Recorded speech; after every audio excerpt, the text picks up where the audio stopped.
Good morning, good morning, good morning. Welcome. I'm still continuing with the Western Cape paper, Metro Central District Common Trial Paper Exam, Grade 12 Geography Paper 1. I've done 1.1 and 1.2, 1.3. I'm moving on now to 1.4. I'm moving on to 1.4. 1.4, it reads the diagram below shows the presence of a line of thunderstorms across South Africa. It shows a line of thunderstorms across South Africa. Let's see what we have. It shows a line of thunderstorms across South Africa.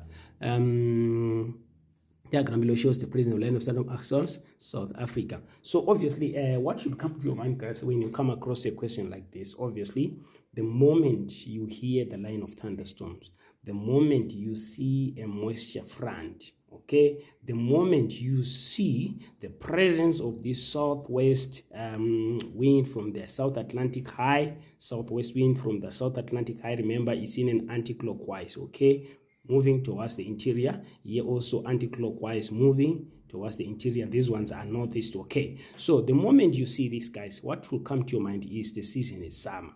It's summer. The season is summer. So this is what should come to your mind. The moment they mention about the line of thunderstorm, the moment you see the moisture front, the moment you see the positioning also of your high pressure system, the way it is, then what should come to your mind? Obviously, this is summer. Let's go through the question and find out what this is all about. Then the other thing also that you need to take note of is when it comes to this South Atlantic, of course, they are onshore, but you have to remember that they are cold and dry because cold air does not hold any moisture. Cold air does not hold moisture. Okay, this one is warm and moist because it's coming from a warm ocean. That's something also you need to familiarize yourself with so that you make your life easier. From the warm ocean, it's warm and moist. From the cold ocean, it's cold and dry. So that's what you should know. And also, obviously, cold air by its nature, it's heavy, it's dense. And this one is warm, moist, of course, it's light, of course, less dense. So what happens? So when they meet in the interior, separated by a moisture front, what will happen? Obviously, this one is going to undercut, okay? Okay, there's massive upliftment that is going to take place in as far as these two air masses is concerned, which means this one is going to be uplifted. As it is uplifted, what happens? It cools, condenses, we have got build-up of clouds, then rainfall is experienced on the eastern side, of course. And here, this side is calm, clear condition because the wind that we have here is what is cold and dry. That's basically what this is all about, okay? I'll explain as we go through the questions, okay? Does the line of thunderstorm obtain its source of moisture from A and B? Remember, that's why I was talking about the type of moisture that we have here and also the type of moisture that we have here. Here, obviously, like I've said, it's an onshore wind is coming from the sea towards the land, but it's cold and dry. This one is coming from the sea towards the land because this is a warm ocean. It's warm and moist. So your answer there is B from the Indian Ocean. The answer what is B here? It's B. That is the correct answer. Do line of thunderstorm typically occur in summer or in winter? I've already talked about that. I've already alluded. That one, okay. That is summer. That is during the summer. That is during the summer. That's where you have this. That's where you have this. Okay. Then name the feature represented by the dotted line. This is your moisture front. This is your what? This is your moisture front. This is your moisture front. Moisture front. Okay, some people call it, okay, it is also known as the trough line, but which one? Moisture front. It is also known as the trough line, but you can call it the moisture front, which is also known as the trough line. Okay, 1.4.4, explain why line of thunderstorms typically occur along the dotted line C. We are saying, why do line of thunderstorms along the dotted line C here? Why do they occur here instead here at the bottom? Okay, why do they occur here? Dotted line C. Explain why line of thunderstorm typically occur along the dotted line C. We are saying that why do they occur here? That's basically what the question is asking you. That is your 1.4.4, there's convergence of air masses from two high pressure systems, which means we have got this high pressure system, which is your South Atlantic high, then we have got the South Indian high. So there is convergence of two air masses. You know the characteristics of this air mass is cold and dry, and this one is warm and moist. Okay, so that is one reason you can talk about this convergence, which means they converge at the moisture front. This is what separates the two air masses. So since these two air masses have got different characteristics in terms of their moisture content and temperatures, okay, so it means this one is cold and this one is what? Is warm. So this one, by being cold, it sinks, okay? It's heavier, so it undercuts, it uplifts the warm, which is on the other side of the moisture front, causes it to rise. As it rises, it cools, clouds form. Then we have what we have, the line of thunderstorms. We also have unstable weather conditions, especially on the eastern side. That's basically what we are talking about. Then the warm moist air from the Indian Ocean meets cooler, drier air from the Atlantic. Rising creates instability and convection. This is the explanation that I was giving just right now. So this is what happened in as far as what the question is requiring us to do. Explain why line of thunderstorm typical along the dotted line. See, I'll say it again. There's convergence of air masses. Convergence of air masses from two high pressure systems, that is the South Atlantic high and the South Indian high.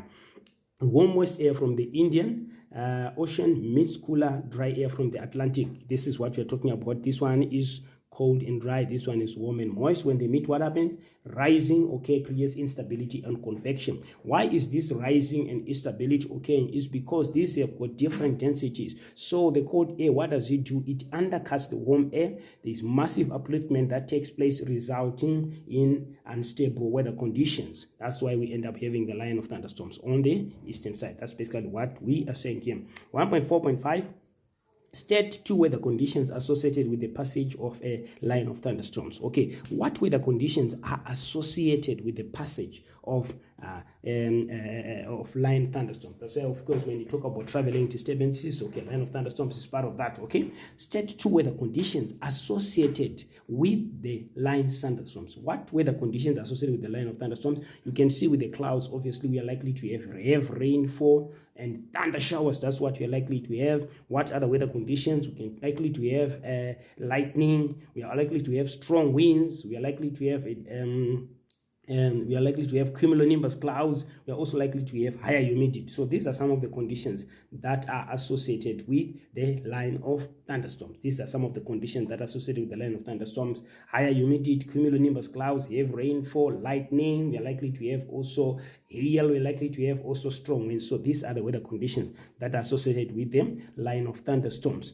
Then 1.4.6, it reads, explain any two precautionary measures that farming communities can take to minimize the impact of the line of thunderstorm. So here we are saying now what measures you are explaining. Of course, precautionary measures are supposed to be two that farming communities, okay, which means our focus is on farming communities, those people who are involved in agriculture, that they can take to minimize the impact of the thunderstorm. What can they do? So here, what we have to focus on is what are the likely weather conditions that are associated with the line of thunderstorms. Of course, if we talk about lightning, we are now saying that they should install lightning conductors on farm buildings. That's how they can minimize the impact of thunderstorms. That's number one, because we have identified the conditions associated with the thunderstorm, which is lightning. So what do? They install lightning conductors on farm buildings. Okay, what else can they do? Of course, they can move livestock to sheltered areas. They can secure or cover crops susceptible to hail damage. That's what they can also do. They can secure or cover crops susceptible to hail damage, because we are also likely to have hail in as far as the weather conditions associated with the passage of line thunderstorms is concerned. They can also monitor weather warnings and forecast as well. It helps them also to minimize the impact of line of thunderstorms. They monitor weather warnings and forecast, and they'll know what to do. Okay, they can store farming equipment undercover. This is also what they can do in order to make sure that they minimize the impact of line of thunderstorms. They can also have emergent communication systems ready. That's something that they can also do, and also having emergency evacuation plans. So this takes us to the end of 1.4. If you feel you've got any comments, anything that you need to add or subtract, feel free. You can comment, and I will respond to all the comments. I'll respond to everything that you are going to contribute in as far as this question is concerned. So this takes us to the end of our 1.4, which is a question that was dealing mostly with the line of thunderstorms. Thank you so much.